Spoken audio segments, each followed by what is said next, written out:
Once again, Assalamu alaikum wa rahmatullahi wa barakatuh. So today's topic, inshallah, is regarding ruqya, sihr, evil eye, jinn possession, secrets and the tricks of the magician, inshallah.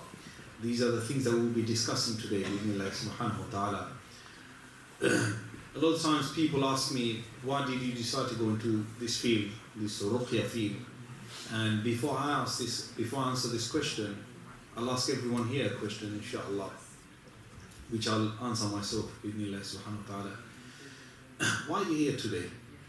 If you're here for entertainment purposes and you think, okay, the Sheikh is here, the Mawlana is here, and he's going to talk about jinn stories and it's something that we can go back and enjoy and talk about with the rest of the family, then you've actually come to the wrong place. Because to be honest with you, when you see a person who is going through possession and deal with people who are going through black magic, who are affected by the evil eye and many other things, then you'll see this is not entertainment. It's unfortunate that the Ummah is suffering like this, subhanAllah. And one of the reasons why I decided to take this task upon myself and also decided to get into ruqya more than I used to. I've been involved in this field for many years now, but recently, when I say recently, about the last 2-3 years, I've been more involved than before, is because I saw what's happening to the Ummah. As in, our brothers and sisters were being sold many lies, being told that this is what ruqya is, and this is how you do ruqya, and you come to me and I'll make you feel better, and you give me this much money and I'll make you feel better. Allahu Akbar. But this is not ruqya. Ruqya is actually so simple. It's black and white. Allah has told you what ruqya is in the Qur'an. Rasulullah sallallahu alayhi wa sallam tells us what ruqya is in hadith. And inshallah after today, we'll come to an understanding of what ruqya really is, bi'idhnillah subhanahu wa ta'ala. Now, seeing that we don't have much time, inshallah, there's a few important points that I need to mention. And once I mention these points, then things will become more clear for you, brothers and sisters, inshallah. The first thing is, for us to understand ruqya, or to understand the magician, the sahir. The magician in Arabic, we know this as the sahir. In Urdu we call him jadugar, right? For you to understand the magician, you need to understand who Allah is. You need to understand what makes you a Muslim. And then you'll see what a magician is and who the magician calls upon. So for us to understand the magician, let's understand Islam and let's understand Allah subhanahu wa ta'ala first. First of all, a Muslim is a word which has been derived from the word Islam, which means literally to submit. Someone who submits to the way of Allah subhanahu wa ta'ala, right? Now, when I say submitting to Allah subhanahu wa ta'ala, I mean fully submitting. Meaning, when we ask for help, we ask only Allah subhanahu wa ta'ala, right? We believe that Allah subhanahu wa ta'ala is the only one who can help us. Hence, when our Imam Sahib recited Surah Al-Fatiha, there's a verse in the Qur'an, in Surah Al-Fatiha, in which Imam Sahib said, إِيَّاكَ نَعْبُدُ وَإِيَّاكَ نَسْتَعِينُ. The translation of this verse is, only you we worship Allah and only you we ask for help. What does this tell you? That ibadah and asking for help, these two things are like the same thing. Meaning asking for help and worshipping, this is the same thing. So we only ask Allah subhanahu wa ta'ala for help and we only worship Allah subhanahu wa ta'ala. Allah subhanahu wa ta'ala tells us in other verses of the Qur'an, إِذَا سَأَلَكَ عِبَادِي عَنِّي فَإِنِّي قَرِيبٌ. When my servant calls upon me, فَإِنِّي قَرِيبٌ, surely I am near. Allah tells us in other verses, وَلِلَّهِ الْأَسْمَاءُ الْحُسْنَى فَادْعُوهُ بِهَا. Allah subhanahu wa ta'ala has beautiful names, call Allah through these names. And subhanallah, let's look into the time of Nabi alayhi salatu wasalam. If you were to ask the mushrikeen of Makkah, who do you worship? What would they say? They used to say, we worship Allah subhanahu wa ta'ala. So then they would say also that we worship Allah, but we also worship all these avatars with Allah. Why do you worship Lat? Why do you worship Uzza? Why do you worship Manat? Why do you not just worship Allah subhanahu wa ta'ala directly? They would say, we worship Allah, but these things take us closer to Allah. Now let me tell you something, brothers and sisters. Allah subhanahu wa ta'ala is free from His creation. You know, Allah subhanahu wa ta'ala doesn't need a bridge or someone else to help us, to help Him when He has to help us. Does this make sense? So for Allah subhanahu wa ta'ala to help us, He doesn't need a middle being. He can help us directly, right? for us to worship Allah, we should worship Allah subhanahu wa ta'ala directly. Does this make sense? So for a person to say, okay, no, when I want something from Allah subhanahu wa ta'ala, I will call upon Allah, but I will call Allah through great awliya, or through the great people. So you hear people say, Ya Ali Madad, Ya Hassan Madad, Ya Hussein Madad, Ya Khomeini Madad, right? And you even, if you go to my home country, Bangladesh, you'll see people going to the graveyard, and there's a grave of a great Waliullah by the name of Shah Jalal, and then the Shah Quran, right? The Bangladeshi brothers would know. You'd get people there going there saying, oh Shah Jalal, help us. Oh Shah Quran, help us. You'd get women going to the graves of the awliya, or the so-called shuyukh, and rubbing their stomachs on these graves and saying, okay, look, I can't get pregnant, or I can get pregnant, but I keep on having daughters, I'll keep on having sons, please help me. Allahu Akbar. Let me tell you about Allah subhanahu wa ta'ala. Let me tell you who Allah is, my brothers and my sisters. That Allah subhanahu wa ta'ala is mentioned in Hadith Qudsi to the nearest meaning. That Allah subhanahu wa ta'ala himself says that if all of mankind were to worship me, right, everything was to worship me, man and jinn and everything else, it won't make me stronger, because Allah is Al-Qawiyyul Mateen anyway. He doesn't need me and you. And if everything was to disobey Allah, it won't make Allah weak, because Allah subhanahu wa ta'ala is once again Qawiyyul Mateen. He does not depend on His creation. Subhanallah, let's look at this verse. لَيْسَ كَمِثْلِهِ شَيْءٍ. There is nothing like Allah subhanahu wa ta'ala. Now the scholars say, now if you look at this verse, لَيْسَ كَمِثْلِهِ شَيْءٍ, there is nothing like Allah subhanahu wa ta'ala. Over here, there's two words which are being used for similes. There's a letter kaf, and then there's the mithl. Both means like. There is nothing like Allah. Why would Allah subhanahu wa ta'ala put ka and mithl at the same time? When Allah subhanahu wa ta'ala could have just put ka, or Allah subhanahu wa ta'ala could have just put mithl. Am I making sense? He's put two similes there. There is nothing like Him. But Allah subhanahu wa ta'ala, just the way He is the haqq, His kalam is also the haqq. And there's nothing there for no reason.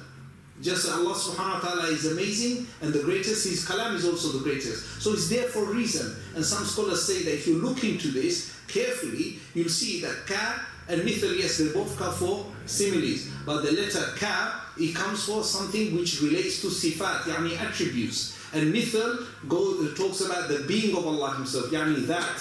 So there is nothing like Allah subhanahu wa ta'ala in terms of the attributes and the being of Allah Himself. Allah subhanahu wa ta'ala is free from mankind. Allah subhanahu wa ta'ala is free from His creation. Allah subhanahu wa ta'ala does not need anyone or anything. He is independent. However, we are all Muslim, non-Muslim, insan, jinn, malaika, every single thing is dependent on Allah subhanahu wa ta'ala.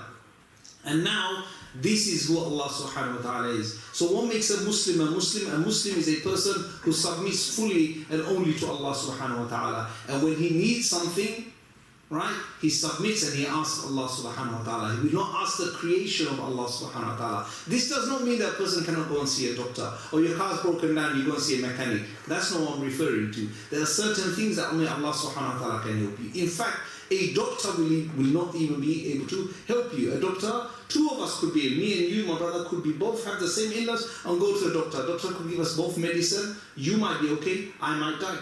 Right? Why? Because shifa belongs to Allah subhanahu wa ta'ala. So these attributes, these sifat only belongs to Allah subhanahu wa ta'ala, and for these things we only turn and ask Allah subhanahu wa ta'ala. When we ask Allah subhanahu wa ta'ala directly. We don't need a bridge. Hence saying, Ya Ali Madad, Ya Khomeini Madad, Ya Hassan Madad, Ya Hussein Madad, Ya Nabi Madad. There is no place for this in Islam, and this is sharing partners with Allah subhanahu wa ta'ala, which has been termed in Sharia as shirk. And we know regarding shirk, what does Allah subhanahu wa ta'ala say? Inna shirka la dhulmun azim, that surely shirk is a great wrong. Right? And Allah subhanahu wa ta'ala will forgive all sins, but He will not forgive shirk. Inna Allah la yaghfiru an yushraka bihi wa yaghfiru ma duna dhalika liman yasha. Surely Allah subhanahu wa ta'ala will forgive all sins, but He will not forgive shirk. May Allah subhanahu wa ta'ala save us and protect us all from shirk. Now brothers, inshallah, this is the position of a Muslim, and this is who Allah is. Do you understand so far? Because if you do, then we can move on, inshallah. Yeah, let's move on. A Muslim is a person who calls Allah. And Allah is that being who will never ever say no. He will always respond to His servant. In His own way, Allah will respond. But Allah subhanahu wa ta'ala never does not respond. He always responds. This is what Allah subhanahu wa ta'ala is. So now the magician, a sahir, a person who is evil and who does all these haram things, who does he ask? Because surely he's not going to ask Allah. He's not going to pray 2 rakat salah and say, I want to ruin this person's life, and I'm praying 2 rakats to ruin this person's life. No. Who does this person turn to? This person turns to the shaitan. Wal-'iyadhu billah. So his Lord, his Rabb is shaitan. And you know how Allah, look how amazing Allah is, how great Allah is. That Allah subhanahu wa ta'ala, you know, by worshipping and not worshipping Allah subhanahu wa ta'ala, it doesn't make Allah subhanahu wa ta'ala greater or any less greater, because He is the greatest anyway. But with the shayateen, it's different, my brothers. When people start worshipping them, it gives them strength. It makes them stronger. It makes them feel stronger also, right? So this is the difference. From the billions and millions of different between Allah and His creation, one of them is that Allah is independent, but the shayateen are dependent on the worship of the sahirun, the magicians, yani. So now how does the magician and the shayateen, how do they communicate? So you see, my brothers, for example, uncle here, he has an exam tomorrow, or something needs to happen, or he's in need of something. He'll pray 2 rakat salah, and he'll ask Allah subhanahu wa ta'ala. Imam Sahib needs something, he'll give some sadaqah, and he'll ask Allah subhanahu wa ta'ala. This brother, you know, something, he's in need of something from Allah subhanahu wa ta'ala, so he'll recite Surah Al-Fatiha and ask Allah subhanahu wa ta'ala. This is our connection with Allah. We recite something, we ask Allah. We give some sadaqah, we ask Allah. We pray and we ask Allah subhanahu wa ta'ala. And we should, because Allah subhanahu wa ta'ala is Rabbul Alameen. Who else are we going to ask? But the magicians, they don't pray salah, or they do pray salah, but they don't pray salah like us. They pray a salah either facing a different qibla, and they're not praying to Allah subhanahu wa ta'ala. They're praying to the shaitan. And just the way we recite Surah Al-Fatiha, they will recite something, right? And it might even be Fatiha. They might even face our qibla, but their intention and your intention and my intention, my brothers and sisters, is completely different. We are praying to earn the love and the mercy of Allah subhanahu wa ta'ala. They are doing this to earn the love, no mercy. Shaitan has no mercy. He is far from this. To earn the love of shaitan, right? To earn something from shaitan, some powers from shaitan. So they pray to shayateen. They offer salah to shayateen. They will mock the salah. They will mock Islam. All the good things which get us close to Allah, they will do completely opposite. So for a person to become a magician, he has to do certain disgusting things before he reaches that position of becoming a magician, which includes cursing Allah, cursing Rasulullah, cursing Kalamullah, urinating on the holy scriptures, A'udhu Billah, Naam, cursing our Deen al-Islam, sleeping and doing zina with women, not any women, but women who they are not even able to marry, like sisters, mothers. The more filthier the act is, the more disgusting it is, the closer they get to shaitan. Do you understand what I'm trying to say?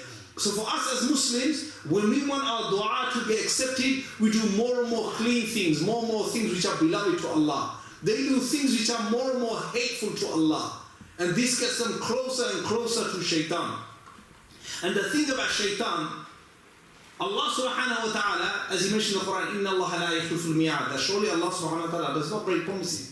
But shaitan is a liar. He will lie, and he will even lie to the magician. So if the magician does something very disgusting and haram and, you know, not even non-Islamic, non-human, as a human you cannot accept this, shaitan will say, okay, this is not enough, I want you to do more. Or this, you didn't do it properly. Do you understand, brothers? So this is what Sahih has to do to get close to the shaitan. And then shaitan allows him to do certain things, or gives him some small shayateen, gives him power over some small shayateen and tells him, look, because you've done this many things, I'll give you these shayateen and they will do as you wish. A'udhu billah. Now what's the ruling regarding the magician? It's very clear. It comes in hadith, Man tasahhara faqad kafar. Whoever does sihr, he has done kufr with Allah subhanahu wa ta'ala. Subhanallah. A person who does sihr, a person who does magic, he has done kufr with Allah subhanahu wa ta'ala. And the ulama say that this person, a person who does sihr, yes, he has done kufr, but his kufr is so strong that even when this person decides to do tawbah, even if it's just before death, he will be unable to make tawbah, meaning the doors of tawbah will be closed for him. Some ulama say that if you look at the life of Fir'aun, right? He might not have been a magician himself, but he had many magicians. He had many magicians under his command, right? So when Pharaoh was drowning, what were his final words? What did he say? He said, آمنت أنه لا إله إلا الذي آمنت به بنو إسرائيل وأنا من المسلمين. Meaning, he was saying that I testify that there is no God but Allah. آمنت أنه, I believe أنه لا إله إلا الذي آمنت به بنو إسرائيل. There is no God but the Lord upon whom the Banu Israel believe in. وأنا من المسلمين, and I am from the believers. So then Allah subhanahu wa ta'ala responds by saying, الآن وقد عصيت من قبل. Now you want to become a believer now, and until now, you went against my ways, you disbelieved in me. Subhanallah. So now in books of tafsir it we mention that Jibreel alayhi salatu wasalam, knowing that Allah subhanahu wa ta'ala being Rahmanur Rahim, the most forgiving, was scared that Allah might just forgive Pharaoh. He might just forgive Pharaoh. And Jibreel alayhi salatu wasalam didn't want Allah to forgive Pharaoh. Why? Because after everything you've done, you said, Ana Rabbukumul A'la, I'm your greatest Lord. You had the cheek and audacity to call yourself Allah, and now just when you're about to die, you're asking Rabbul Alamin to forgive you. How dare you? So Jibreel alayhi salatu wasalam was worried that he might be forgiven. So Jibreel alayhi salatu wasalam went to the bottom of the sea and started getting lumps of earth, mud, and putting it into the mouth of Pharaoh, because he wanted to stop him from doing tawbah. He was scared that this guy is going to keep on doing tawbah until Allah subhanahu wa ta'ala will forgive him. What does this tell you? That subhanallah, not only the magician, but even the ones who go to the magician, also, that not only have you done kufr, but even if you want to do tawbah, just before you die, the doors of tawbah will be closed upon you. And you know what? You deserve it, right? Because the people who do sihr, and the people who go to those who do sihr, their only objective is to ruin another person's life. They come out with, okay, I've done it for good reason. My intention was good. My intention was clear. Your intention is never clear. If your intention is clear, go to the masjid, pray 2 rakats, and make dua for this person. But no, you went to the sahih, you went to the magician, you went to the shaitan, and you asked him for help. La'natullahi alayhim. The curse of Allah be upon these people, upon the magicians and those who go to them. In fact, Rasulullah sallallahu alayhi wa sallam says in a hadith, من أتى كاهنا أو ساحرا فقد أشرك بالله أو كما قال عليه الصلاة والسلام, that whoever goes to a magician or to a soothsayer, even this person has done kufr with Allah subhanahu wa ta'ala. So people go to magicians, and I'm telling you, even in my home country, Bangladesh, you get people going to magicians in India, Pakistan, Bangladesh, Afghanistan, all around the world. This is very common. You get people going for 5 times salah, but they will go to a magician when they need help. Where's our yaqeen in Allah subhanahu wa ta'ala? Turn to Allah subhanahu wa ta'ala. If it's good for you, you'll get it. If it's not good for you, I'm not saying you won't get it. Allah subhanahu wa ta'ala will give something to you when you make dua, but Allah subhanahu wa ta'ala will respond to your dua in His own way, because this might not be good for you. However, going to the sahir is never a good idea. Not only have you done kufr, but trust me, the sahir, the magicians, they always lie. They always lie, because their Lord, their Khuda is who? Is Shaitan, who is also a great liar. So now, brothers and sisters, do you understand the difference between a Muslim and a magician? Does it make sense? Any questions till now? Because I'm going to move on to another point, inshallah. Yes? Are you okay for me to move on? Yeah. Jazakumullah khair. Now, brothers, you get 2 types of magicians, right? And you get 2 types of customers. The Muslim is very clear. Allah is his Lord, and I'm the servant of Allah. Khalas. Very simple. Islam is actually so simple. That Allah is my Rabb, and I am His slave. Right? This is us. This is what we should, this is our connection with Allah subhanahu wa ta'ala. Now the magician, you get 2 types. You get one magician who says he's a magician. He claims to be a magician. He has a business. He has a shop. You'll see a picture of a hand outside his shop. Or you get the Romanian one which has a crystal ball. Or you get the ones that traditionally dress like a witch. You know, the ones that you read in storybooks, yeah? They even dress like this. They might have the pointy hat, but they have the black cloak, right? These are people who are telling you we are magicians. They tell you we're magicians. And you get this is very common in religions other than Islam. You know, in the subcontinent, the people who worship other than Allah subhanahu wa ta'ala, yani the Hindus, this is something which is very common in their religion, yani doing magic. So these are people who openly say that we are magicians, we do jadoo, we do sihr, come to us, we can do this for you. You'll get other people who go around giving out cards, Baba this, Baba that, Baba Ali, Baba so and so. They give these cards and say, okay, if you're having this problem, you're having that problem, you want to marry someone, and she's saying no, then come to me and I can help you. This is one type of magician, but these people are not denying it. They are saying that I am a magician, right? It's very clear. Then you have the second type of magician, and the second type of magician, this one can be a bit tricky. He looks like an imam. He actually looks like me. He'll be wearing a thawb. He'll be wearing a salwar kameez. He'll be wearing a amama. He'll be wearing a topi, right? He'll be leading the salah sometimes. You understand? You'll see people refer to him as Pir Sahib, Sheikh Sahib, Imam Sahib, Mawlana Sahib, Hujjar. Do you understand? People refer to these people with these terms. So then, how do you know if he's a sahir or not? Because he looks like a normal Imam Sahib. So inshallah, that we will discuss later on. You get two types of customers also, right? Now you get the one who intentionally, with the intention of sihr or doing harm to someone, he goes to a magician, right? What is the ruling regarding this person? Look, the ruling regarding the magician I've already said. Haram, kufr, shirk, this person is going to Jahannam, fi nari Jahannam khalidina fiha abada. Inshallah, right? As for the person who goes to a magician, knowingly, this person is also going to Jahannam. This person is also going to Jahannam. It doesn't matter what his reason was, this person is also going to Jahannam because he's done shirk with Allah subhanahu wa ta'ala and he's going to a magician, and this is completely haram in Islam. What about the second person? A person who goes to the imam, meaning not imam, but the magician who looks like an imam. He could actually look like me as well. You know, he could be sitting on a mimbar and giving a talk, but you don't know. What's the ruling regarding this person? Now the ruling regarding this person is, look, at the beginning, you will receive some signs, right? First, this person might be, not too open with you about his sihr. He'll say, go and recite Qur'an. But once he starts doing things which are outside Islam, you should start clocking on.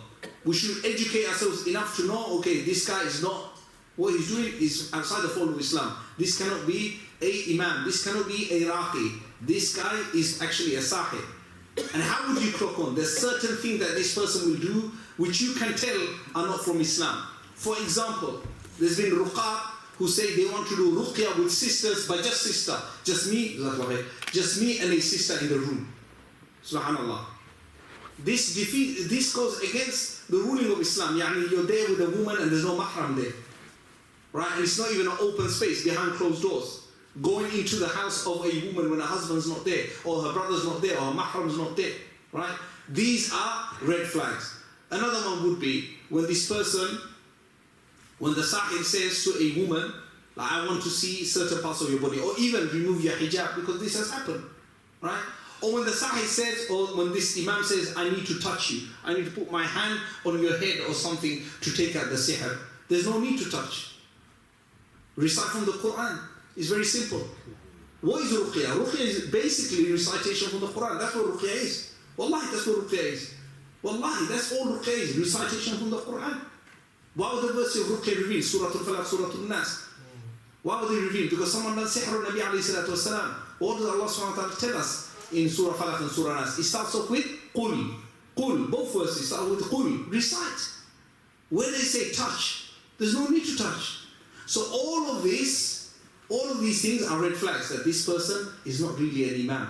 He's not really a raqi. He's a sahih. He's just dodgy anyway. His intentions are something else. Right? Or when someone claims to have ilmul ghayb. So akhi, what's your name if you don't mind me asking? Zakaria. So I say, Zakaria has come to me with some certain issues, and I'll be like, just give me 1 second, Zakaria. Just one. Okay, someone's done black magic on you. Do you see? How do you know? Oh yeah, I spoke to my wakil, and yeah, I'm receiving messages. What messages are you receiving? Does this make sense? Right? In fact, who's heard of the Qadianis? Yeah? Mirza Ghulam Qadiani, who claimed to be a prophet. Na'udhu billah. La'natullahi alayhi. Right? Waman wala. Mirza Ghulam Qadiani was actually a sahir. He was also a magician. He used to say, I'm getting wahi. I'm getting wahi. When you ask him where you're getting wahi from, who's your firishta? Do you know what he would say? I have 3 firishtas. They're Sher Ali, Mitten Lal, and Tichi. These are my 3 angels that are giving me wahi. But they weren't angels, they were shaitan. They were shaitan giving him wahi. Do you understand? He was a shaitan and he had other shaitans helping him.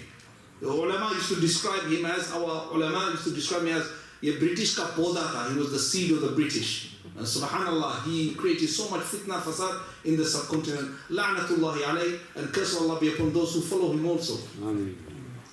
So subhanallah, you know, you'll see some red flags. Now, brothers and sisters, yeah, there's one very important thing that I need to discuss, and this is something which is very common in the subcontinent. Ta'weez, amulets, hanging them in your houses, on your arms, on your stomach, on your neck, right? This is something that maybe you've seen someone in your family, maybe at least back in the day, you've seen it hanging in someone's house, on someone's body, on someone's neck. We see this all the time, right? Ta'weez. What is the ruling regarding ta'weez? Look, Nabi alayhi salatu wasalam has made it very clear in hadith. Man allaqa tamimatan faqad ashraka billah. Whoever hangs a ta'weez, a tamima, an amulet, yeah, he has done shirk with Allah subhanahu wa ta'ala. The word tamimatan here, is a word which is generic. Now this refers to all types of ta'weez, right? Whether it has Quranic verses or whether it has other things other than Quranic verses. However, there is a dispute between the ulama. Some say, oh no, if it's got Quranic verses, it's fine. Others say, it's not fine. Me, I'm of the opinion, no ta'weez are fine. I'll tell you why. And I'll present my dalai to you. And whatever decision you take, inshallah, is up to you, between you and Allah subhanahu wa ta'ala. The Qur'an was revealed to Nabi alayhi salatu wasalam. And what was the first verse of the Qur'an? There's shifa in the Qur'an, by the way. As Allah mentioned in the Qur'an, وَنُنَزِّلُ مِنَ الْقُرْآنِ مَا هُوَ شِفَاءٌ وَرَحْمَةٌ لِلْمُؤْمِنِينَ. In the Qur'an, we have revealed shifa and mercy for the believers. Inshallah, that is us. Say inshallah. Ameen. Right? Ameen, inshallah. What does this verse, what was the first verse that Jibreel alayhi salam said to Nabi alayhi salam? Iqra. Right? What does this mean? Recite the Qur'an. He never said uktub, write the Qur'an. He never said alliq, hang the Qur'an on your neck, on your waist, on your arm, in your house. No, kalla, he didn't. Right? He said recite the Qur'an. Everywhere by saying recite the Qur'an, recite the Qur'an. Why are we always looking for shortcuts? Okay, I don't have time to recite the Qur'an, so I'll just hang it around my neck, I'll hang it on my arm, I'll hang it in my house. A'udhu billah. This is shirk with Allah subhanahu wa ta'ala. There's no place for this in Islam. Secondly, when someone does sihr on Al-Habib al-Mustafa sallallahu alayhi wa sallam, the 2 surahs that were revealed were Surah Falaq and Surah Nas. How does Surah Falaq sa'akhi? Qul. What does this mean? Recite. How does Surah Falaq sa'akhi? Qul. Recite. Qul a'udhu bi rabbil falaq. Qul a'udhu bi rabbin nas. Recite. Nowhere has it been mentioned write and hang. And then let's move on. A person who has ta'weez, even with verses of the Quran, every time you go to the toilet for istinja, right? Is this not su'ul adab? Is not disrespectful to the greatest kalam of the greatest ever? Allah subhanahu wa ta'ala's kalam, you're taking into the bathroom? A'udhu billah. Right? And let's look at some other examples. Why is it that Al-Habib al-Mustafa Nabi alayhi salatu wasalam, he recited the Quran, and we think we know better? He's even told us in hadith, not just one, but in many, the hanging ta'weez is haram, is kufr, is shirk with Allah subhanahu wa ta'ala. Why would we do something that Nabi alayhi salatu wasalam has told us not to do? Why can we not just recite the Quran? Right? Then, let's look at other things where you can get shifa from. Nabi alayhi salatu wasalam tells us that you get shifa from black seed also. Now, am I right to say this? He also said the shifa in honey. Correct? Yeah? Okay. Uncle, sorry, what's your name? Don't mind me asking. MashaAllah. Uncle Atiq. Okay, now tell me, Brother Atiq, right? If you have a stomachache now, and I give you a spoon of honey, what would you do with that? You'll consume it, right? You'll definitely take it, yes. But you'll consume it. Uncle say, I'll take it, I'm not going to refuse it. Inshallah, you'll take it, but you'll consume it, right? Yeah? Akhi, what's your name? Yes, yes. Any of you, yes, yourself. What's your name?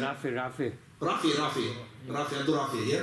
If you have a stomachache and I'll give you black seed, what's the objective behind this? Consume it, right? What if someone tells you, no, don't consume it, put it into a piece of paper or into a metallic case and hang it around your neck? Yeah? Do you see? It sounds silly, right? Because the objective is to consume. It's the same thing. When it comes to Qur'an, the objective is to recite. And wallahi, I've noticed people who keep ta'weezes, it's just made them lazy when it comes to recitation of the Qur'an. Recite the Qur'an, akhi. Recite the Qur'an. This is the tariqah of Nabi alayhi salatu wasalam. Recite the Qur'an and trust me, you will have Allah subhanahu wa ta'ala on your side. The Qur'an is to be recited, not to be hung up around the house. So now going back to the second type of magician, the Mawlana and the one who claims to be an imam and so on and so forth, the moment he gives you ta'weez, you should know straight away, this is a red flag. I don't need to go to this guy. I need to stay away from this guy. Because Nabi alayhi salatu wasalam has said something and this guy is saying something else. Am I right to say this? Yeah. Brothers, tell me if you disagree with me. What is Allah's Messenger sallallahu alayhi wasallam saying? He's saying this is shirk and he gets someone else saying, no, this is fine, take it, wear it, put it on. And then wallahi, you know, there's a few types of ta'weez. So you get one ta'weez which has all stars and all of this stuff. Very obvious that this is sihr, right? This is black magic. Then you get a second one, which is Quranic verses, right? So a person says, yeah, I've written verses of the Quran for you to get shifa. I would say, akhi, just recite this. But then you get a third one, which is also Quranic verses, right? And a sahir has given this person these Quranic verses. So you know what it is? This person will say, akhi, how can this be wrong? Because it's got verses of the Quran. Do you know what this shaitan wrote these Quranic verses with? Do you know what he wrote with? Because this sahir, he won't write Quran with adab. No. He wrote either with urine or period blood. A'udhu billah. Why? Like I said, the magician, he's at war with Allah. You'll never win. Ayyuha sahir. To all the sahirun, all the magicians in the world, you will never win when it comes to Allah subhanahu wa ta'ala. Allah subhanahu wa ta'ala is al-akbar. You will always fail. And you dare criticize and mock the kalam of the greatest. The greatest kalam is the kalam of Allah. So they mock the kalam of Allah subhanahu wa ta'ala and they give it, and subhanallah, what happens? Right?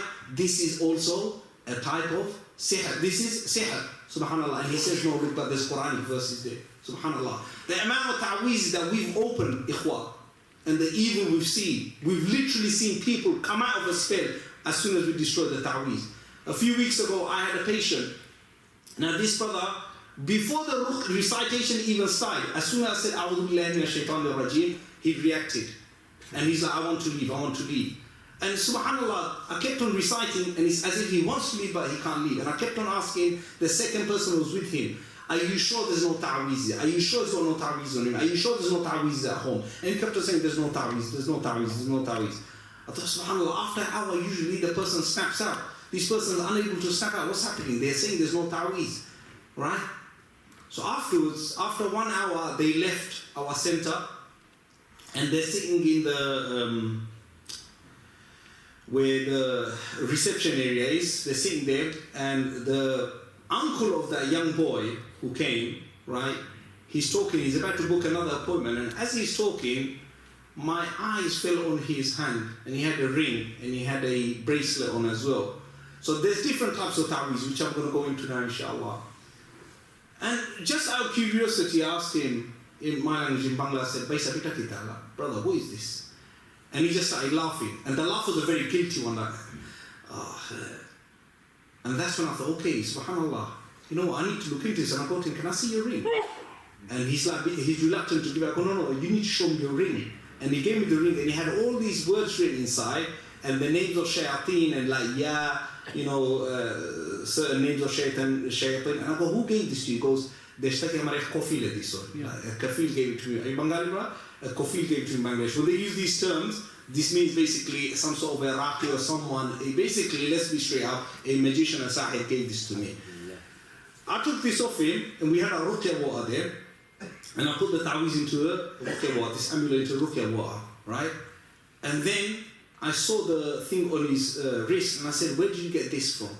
Right? It was like a coiled up sort of metallic thing around his wrist. He goes, I got this from India. I go, who did you get it from? He goes, I don't know, but I got it from India. Someone said, if you wear this, it's for good luck and all that. I go, give me this also. And I put it in the water. Wallahi, my brothers, Allah subhanahu wa ta'ala knows that subhanallah, I don't know what this could have had. But as soon as we done this, yeah, his nephew, who still hadn't come out of possession, literally just snapped out and was like, what happened? Where am I? Do you understand what I'm trying to say? Subhanallah, right? This is these are the problems with ta'weez. Subhanallah. I remember once there's a Darul Uloom in Blackburn. Darul Uloom is an Islamic institute in Blackburn, run by this Mufti Sahib by the name of Mufti Inayatullah Sahib. I don't know if anyone knows Mufti Sahib. Do you know Mufti Sahib? Mufti Inayatullah Sahib is the other one. You know which one I'm talking about? Yeah? Miftahul Uloom. So I remember I went there once to meet Mufti Sahib, and I was speaking to Mufti Sahib, and then Mufti Sahib said to me, "Saath mein aur koi hai? Is there anyone else with you?" And I said, "There is someone with me. Saath mein aur koi hai? Bahir hai, driver hai. There's someone else with me. He's my driver. He's outside." And the Mufti Sahib said, "Usko andar kyun nahi bulaya? Why do you not call him inside?" I said, "Kaise bulao usko? To Hindu aadmi hai. He's like, he's not even Muslim. He's just my driver." He goes, "Yaar, jao usko jaldi bulao. Go and call him." Now, if anyone's been to Miftahul, have you been to Miftahul Uloom? It's a beautiful madrasa. It's beautiful. The hall is about this big, and there are 200-300 students just reading Qur'an, right? So imagine from about a quarter of a mile away, you can hear the recitation of the Qur'an from about a quarter of a mile away, right?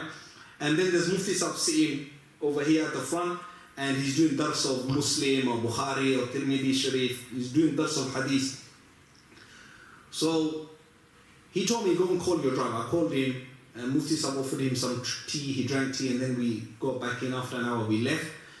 But that driver sat in that hall for a little while. And this is what I mean about Kalamullah. This is what I mean about the verses of the Qur'an, how powerful they are. Anyone who's from India, Pakistan, Bangladesh, if you're from Pakistan, India and Bangladesh, you definitely know about Hindus and Hindu marriages. That the husband and wife tie a knot onto the clothes and they walk around the fire 7 or 8 times. This is them praying to their God, right? So they have shayateen involved in their life from the get-go. Subhanallah. So this guy, he had a wedding ring on, the driver. We drove down about 10 miles, and then he said to me, "What's happened to my ring?" And I looked at his ring, and it looked like someone had chewed it, someone had twisted, someone had played with it. It didn't look like a ring anymore. Like a ring's meant to be like circle like this, but this one was like oval shape, but it was like coiled around. And I looked at it and I thought, "Raj, what happened to your ring?" Even I asked, "What happened to your ring?" He goes, "I don't know." The only thing that I can think of is, subhanallah, when he went into that hall, because the Quran recitation was going on, the Dars al-Hadith was going on, even though no one had intention of ruqya, because Kalamullah is so pure, this khabith, the khabith from the ring, the shayateen, through sihr which were in the ring, they had to run. And because the doors were closed, they had to break and go. So subhanallah, my brothers, we don't need any ta'weez. What we need is Kalamullah. Subhanallah, that's what we need. Now there's different types of ta'weez. You get the typical metallic ta'weez which a person will give you to wear on your neck or your arm. But let me tell you something else. I remember once we went to do ruqya in someone's house on this brother. I've recited half of Surah Al-Baqarah now, right? And the shayateen, they're saying they want to leave but they're struggling to leave. And I kept on asking the father, "Paisa, tabiz tonai, you don't have any ta'weez in your house, you don't have any ta'weez in your house, you don't have any ta'weez in your house." And he's saying, no ta'weez, no ta'weez, no ta'weez. I thought, okay man, there's something all right here. So I got up and I thought I'd stretch my legs a bit, and I started walking. I walked past the showcase just once, and my eyes fell on this model that they got from Dubai. I think it's called Buruj al-Arab. You know, a very tall building in Dubai, and the back of the building, the spine of the building is a cross. And the person who made this building, his claim is, "I made the world's biggest cross in a Muslim country," which is true, right? Now when I saw this, I said to him, I put there and I said, "You do know this is like a form of ta'weez, right?" He goes, "What do you mean?" "I mean, like, this is an amulet or something which will invite and incite the shayateen to come to your house more. You shouldn't have these things in your house." He said, "What should I do?" I said, "Get me a bucket of water, I'll put some ruqya water in it, recite Quran, blow into it, and I'll put this in." As soon as I put this in, the person who was possessed, he jumped, like, okay, that's one of the doors broken. Then I said, "Do you mind if I look around in your showcase?" Wallahi, when I started looking in the showcase, this family like to travel a lot. So whichever country they go to in Europe, they come back with a flag of the country, a magnet sort of flag, clay magnet, right? There's so many magnets in the showcase, but every single one of them, because they're from Europe, has a cross on it. So they had the Greek one, they had the Danish one, the Swedish one, many which had crosses on them. I started putting them one by one into the bucket, and you could tell that the shayateen are starting to get hurt because this person was reacting more, right? Then I said, "Keep looking, there's things in your house, keep looking." It came to a point where the mother came running downstairs. She had a model of the Pharaoh, right, like an idol sort of thing. And she goes, this has been under my bed for the last 9 years. I've just never had a chance to put it up on display. So subhanallah, you know, why would you? These are the people who challenge Allah subhanahu wa ta'ala. Why would you want that in your house in the first place? You're inviting the shayateen. We're trying to get rid of shayateen from your house, but you're saying marhaba aja aja, mubarak aapko, mubarak ho, khush hamdeed aapko. You're welcoming the shayateen into your house. Why would you do that? Right? As soon as we put this into the water, alhamdulillah, within about half an hour, we'll say the brother was feeling better. But I like to clarify this, my brothers and my sisters who are listening. This has nothing to do with myself, nor has it got anything to do with Ruqya Central, whom I work for. Right? This is Allah subhanahu wa ta'ala. This is Kalamullah. This is the power of the Qur'an. And this is the message that I've come to give you today. That brothers and sisters, subhanallah, you know, what is Ruqya? The magician thinks he's powerful. The magician claims to be powerful, but no one is more powerful than Allah subhanahu wa ta'ala.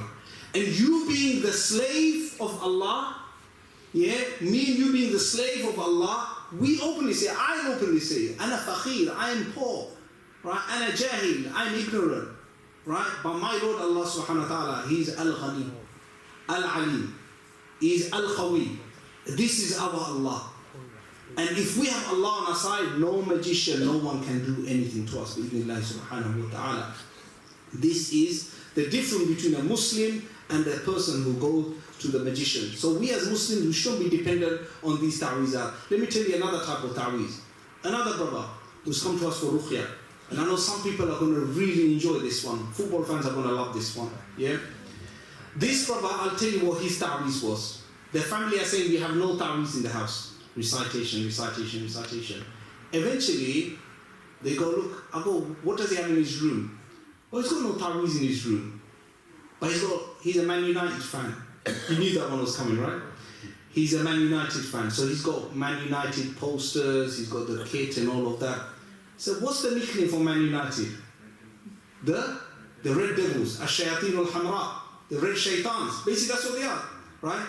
You've got pictures and flags of the Satan in your room, on yourself.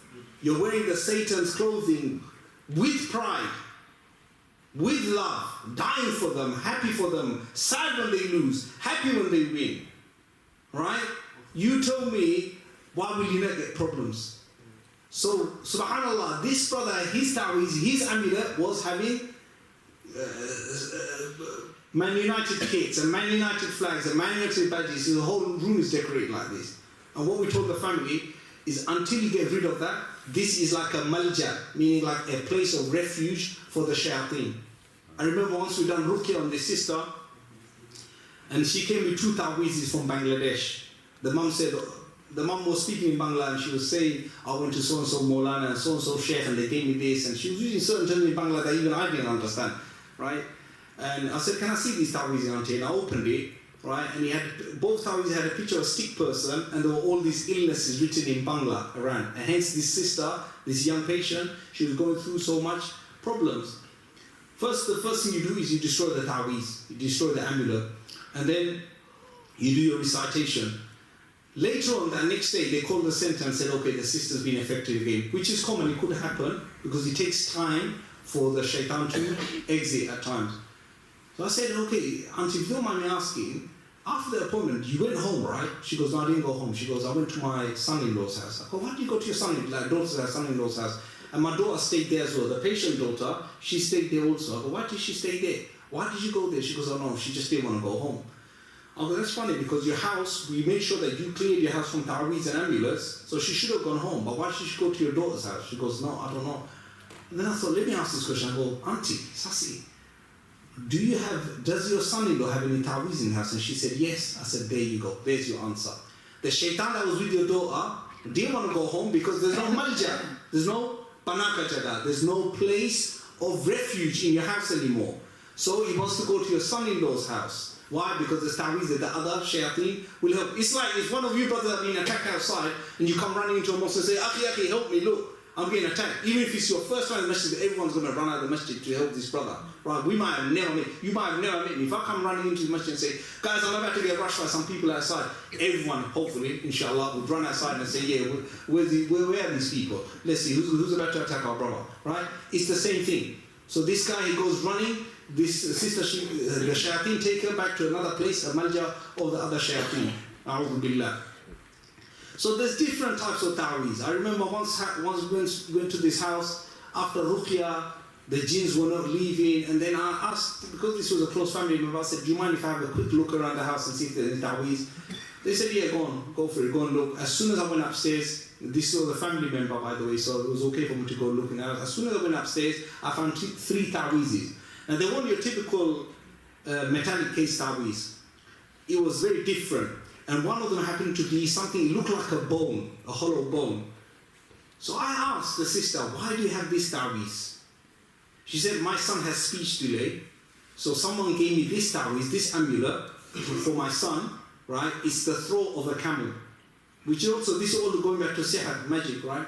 So what's this going to help, or how's this going to help your son? It's going to give my son speech. Oh, subhanAllah, the camel whose zabah you done couldn't say, oh, please don't kill me, yeah? Who's dead now, who can't speak now, couldn't speak then either, is going to help your son. A'udhu billah. Come on guys, wake up. Wake up. Let's look at what Allah subhanahu wa ta'ala says. Even when it comes to verse of seeking refuge from Allah from the shayateen, Allah subhanahu wa ta'ala uses the word qul, recite. Qul a'udhu bi rabbil falaq, qul a'udhu bi rabbil nas. Right? وَقُلْ رَبِّ أَعُوذُ بِكَ مِنْ هَمَزَاتِ الشَّيَاطِينِ وَأَعُوذُ بِكَ رَبِّ يَحْضُرُونِ. In fact, when you go to a toilet, you don't write Allahumma inni a'udhu bika minal khubuthi wal khaba'ith. You recite it before you eat so that the shaitan doesn't participate in eating. You don't write Bismillah wa barakatillah, you recite Bismillah wa barakatillah. It's all about recitation. And wallahi, there's so much khair in this. So much khair in this. So these are the 2 types of magicians, my brothers. There's one that's a blatant, and there's one that looks like an imam. Sheikh Mawlana, how much time do I have left? What time is Salah? 8 o'clock, inshallah. Give me 10 minutes, inshallah. I'm going to try to wrap it up. This talk usually goes on longer, but I'm trying to summarize it. Yeah. So, subhanallah, you know, this is the difference between a raqi or a Muslim and a sahid. In fact, the sahid will even say that, look, I've got jinns that work for me. I've got Muslim jinns, right? And my Muslim jinns will help you. We don't need jinns. We don't need Muslim jinns. We have Allah. We have the verse of Allah. And we'll recite from this, and this is the best type of ruqya. Subhanallah. Now, why do people go to these magicians? There's many reasons. A lot of the times it's jealousy, right? A lot of the times it's the most common one in places like Bangladesh is the families that live in the UK, someone from back home wants to get married, wants their son to marry your daughter or vice versa, right? So they could come to the UK, so they do sihr on either the parents or the children, right? At times it's because of jealousy. At times it's because of something even not related to this. For example, I remember seeing this patient, he couldn't speak, but he was able to speak 2 years ago. So his mum was doing all the speaking for him. I asked his mum, what's happened to him? Why is he unable to speak? She said, this is the sihr. I said, what sihr? She said, basically, my son, unfortunately, was involved in drug dealing. He wasn't a drug dealer himself. There was a house, right, where they used to grow drugs. It belonged to a family, a European family who practiced magic. And they sell drugs. So they told my son, you're like a farmer. You watch all the cannabis and how it grows and all of that stuff. So they said, when the police came, he jumped out the window, tried to escape, but the police caught him anyway. And this is the mother telling me this herself, that the woman, it was a husband and wife in this drug business. The woman said to the mother that, look, I have your son's name, I have your name, I have your husband's name, and I'm going to put a seal on your son's mouth. Hence he won't be able to talk to the police. So not only are this couple, are they just drug dealers, but they also practice magic. So hence the reason why this young lad, when he was in front of me, he was unable to speak. He couldn't speak, subhanAllah. Right? But you could tell he wants to say something. But remember, we shouldn't despair, we shouldn't lose hope. I told the mother, look, Allah subhanahu wa ta'ala is with us. Right? We have Allah subhanahu wa ta'ala. Now because we don't have too much time, there's a few things that I want to mention, inshallah. The signs. How do you know if a person is going through some type of possession, some type of evil eye, right? With regards to evil eye, look, I'll tell you something, brothers and sisters. Evil eye is higher than it's ever been now. And the reason why it's like this, I blame social media. I mean, you've gone out to eat with your wife, or your children, or your family. Who told you to take a selfie and put it on Instagram and Facebook and what's the other thing that you youngsters know, Snapchat, and tell everyone, yeah, look at me and my wife having the most romantic time ever eating chicken burgers and chips. Why do you need to do this? No, seriously, why do you need to do this? Keep your life private, man. No one needs to know. And trust me, you know how you youngsters say, haters are going to hate. This is how you youngsters say. Allah subhanahu wa ta'ala said it more eloquently many years back when he said, وَمِن شَرِّ حَاسِدٍ إِذَا حَسَدٍ. I seek refuge in Allah from the evil of the one who hates when he hates. Allah subhanahu wa ta'ala said this, but you are bringing this upon yourself. Why? Why show off your life? This is unnecessary. Keep your life private. In fact, when Yusuf alayhi salatu wasalam had that dream of 11 stars and the sun and moon prostrating to him, when he went and told Yaqub alayhi salam, his father, what did his father say? My son, go and inform everyone. أخبر الناس كلهم. No. What did he say? لا تقصدوا رؤياك على إخوتك. Don't inform your brothers of this. Not even anyone. Your brothers, don't even inform your brothers. That was the social media of that time. Don't even inform them. Allahu Akbar. Because they'll plot against you. They'll plan against you. So this is one of the reasons why evil eye happens. Keep your life discreet. Don't go and show off. Don't tell people what you're doing. No one needs to know. So now what are the signs? And now I've mentioned so many problems. Am I going to mention solutions? Inshallah. Right? The solutions are found in Qur'an and Hadith. Let's talk about some of the ways you can tell that a person is going through certain problems. A person, when he dreams, he has these kind of dreams. He sees snakes. He sees scorpions. He sees spiders. He sees animals and insects, things which he's scared of, usually. Right? He sees enemies. He sees someone trying to hurt him, someone trying to kill him. A person sees that he's falling off from a high place. Right? This is a sign of evil eye. A person sees that he's eating or being fed. This is also a sign of sihr, that someone's feeding you something. If sometimes the shaitan comes himself to feed you something in your sleep. Right? This is called sihr al-mat'um, the magic which is being fed. Right? Or you have a dream of you're having, trying to keep an eye, hoping there's no kids here. You're doing things, sexual activities with women who are not your wife in your dream. Or women seeing they're doing sexual activities with men who are not their husband. Does it make sense? All of these are signs that there is something involved in your life and you need to seek ruqyah. It doesn't mean you have to go to a ruqyah center. The solution, inshallah, I'll present to you in a minute. Right? So these are signs. Also, another sign. Husband and wife, or we get into petty arguments. We argue so much, but it starts over small things. There was no reason for this argument, but it comes to a point where husband and wife can't stand with one another. They're so angry, they hate each other. Or woman, when a woman gets too many miscarriages, or even just a miscarriage, this is a sign of evil eye. Or sister, her monthly cycles are not normal. This is a sign of evil eye, or possession, or black magic. Right? A person, he keeps on seeing blockages in his life. Meaning he can't progress with anything. Every time he tries to do something good, it just doesn't happen. So these are all signs. Having said all of this, I say Allahu A'lam. Allah subhanahu wa ta'ala knows best. I will say what Yusuf alayhi salatu wasalam also said. وَفَوْقَ كُلِّ ذِي عِلْمٍ عَلِيمٍ. Above all knowledge is Al-Alim, Allah subhanahu wa ta'ala. Allah subhanahu wa ta'ala knows best. Only Allah is Al-Alim. Now I've said all these things, so many problems. What are the solutions? I'll tell you the solution, inshallah. The first solution is Salah. Wallahi, Salah is the greatest solution. I'll tell you why. The word Salah actually means to connect. Who are you connecting with? If you pray Salah, what's your name, brother? Arsalan. Arsalan, bhai. If you pray Salah, you connecting with me, you connecting with Allah. You are connecting with Rabbul Alamin, your Lord, my Lord, Lord of the heavens and the Rabbus Samawati wal Ardi wa ma baynahuma. You are connecting with Allah subhanahu wa ta'ala. In fact, the word Salah means to connect, and you are connecting with Allah subhanahu wa ta'ala.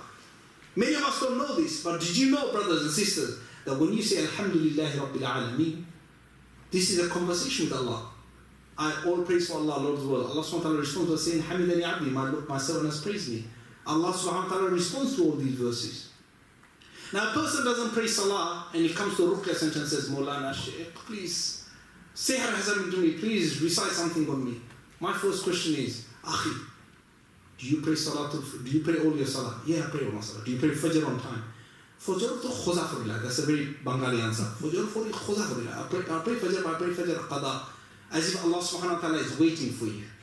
Like, where's my servant? Why is he not coming? There's no such thing. Brothers, Salatul Fajr is the first part of Ruqyah. I'll tell you what, when a person goes to sleep, shaitan ties 3 knots at the back of the head. Right? When a person does magic, they tie knots. Now, they might not be literal knots, but knots in your life through the shaitani. Right? Shaitan ties 3 knots at the back of your head. If you want to take off these knots, a person must wake up and say, Alhamdulillah, that's one knot gone. This has been mentioned in hadith. Then a person goes and makes wudu, that's the second knot gone. And when a person stands for salah, that's the third knot gone. So people come to me and say, where's your ruqyah center? Do you know what I say? I'll tell you where your ruqyah center is. Your ruqyah center is your musalla for Fajr. That's your ruqyah center. Honestly, ask Allah for shifa. Then people say, okay, there's another hadith in which Nabi alayhi salatu wasalam says, Man salla salata subh fahuwa fi dhimmatillah. So whoever offers the morning prayer, he's in the dhimma, yani the protection of Allah. You tell me, ikhwa, wal akhwat. Allah will provide protection for you. Do you really need to come to a center and ask for shifa? Come on. You're under the protection of Allah. Subhanallah. You don't need any of this. So a person who's not praying Salatul Fajr and going to a ruqyah center and asking for the ruqat to recite them, yes, you will get some benefit, no doubt, definitely, because the benefit in recitation of the kalam of Allah. But until you fix up, then things will keep on happening to you. This is ruqyah, Salatul Fajr, Salah. Right? Recitation of the Qur'an. This is not me saying it. What does Allah say? وَإِذَا قَرَأْتَ الْقُرْآنَ جَعَلْنَا بَيْنَكَ وَبَيْنَ الَّذِينَ لَا يُؤْمِنُونَ بِالْآخِرَةِ حِجَابًا مَسْتُورًا. When you recite the Qur'an, we provide for you. وَإِذَا قَرَأْتَ جَعَلْنَا, we make between you and those who disbelieve in Allah subhanahu wa ta'ala a hijab, a barrier which is unseen, which cannot be seen. An invisible barrier Allah creates. Recite the Qur'an, recite Surah Al-Baqarah. After every salah, recite Ayatul Kursi. Right, recite Surah Al-Baqarah in your house and you receive the help of Allah subhanahu wa ta'ala. What else? Before you go to a toilet, Allahumma inna, what's that? Allahumma inni a'udhuka min al-khubuthi wal khaba'ith. Astaghfirullah, I forgot the dua myself. Allahumma inni a'udhuka min al-khubuthi wal khaba'ith. Read this dua. People rushing into a toilet. You might end up urinating or doing a number 2 on a shaitan who will retaliate. We have met patients like this. Right? Also, what you consume.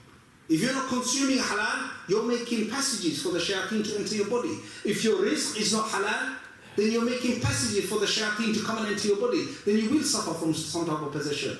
Not too long ago, I had a patient, he had a problem, he used to smoke cannabis. So what I told the brother is, Akhi, you know you're smoking this, let me tell you what happens. You do know that when